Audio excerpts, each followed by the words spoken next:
Welcome, everyone, to the March edition of the Highball Advisors Railroad Retirement Newsletter. My name is John McNamara of Highball Advisors, and a lot of things been going on already this year. The market is basically unchanged. We went up, and now we're down, and it's pretty much flat. We're starting to see interest rates possibly coming down, which is good. You know, you're looking at commodity prices. I always look at commodity prices to tell me where interest rates are going to go. So always keep an eye on that crude oil. Right at the end of the day, oil runs the whole world's economy. So if you see it coming down, especially under $70, that's going to bring inflation down, and then the Fed can bring interest rates down. So that's something to watch while you're out there. A couple great things are going on. They are going to start implementing the Social Security Fairness Act. I've read that. So those with the Tier 1 portion, no more government pension offset or windfall elimination provision.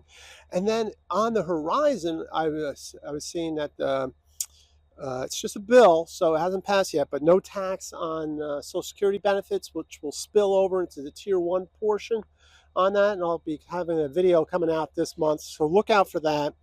Whiteboard is how older railroaders can catch up before railroad retirement. So Secure Act 2.0 has a new provision where railroaders from 61, 62, 63 can put even more into an IRA if they want to do that, which is great. Always put that money away. Mailbag, will I get a bump in my railroad retirement by delaying my start date, right? So those that trying to fight off those age reductions, because those can be really harmful when you do your retirement planning. So take a look at that video.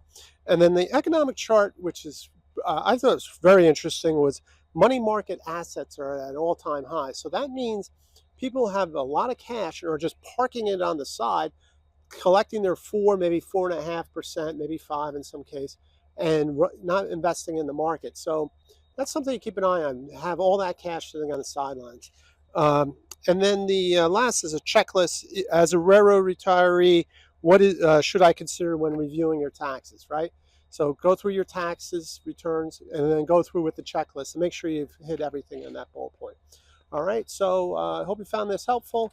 Until next time, everybody, please stay safe, stay on track, and take care. So long, everybody. Bye.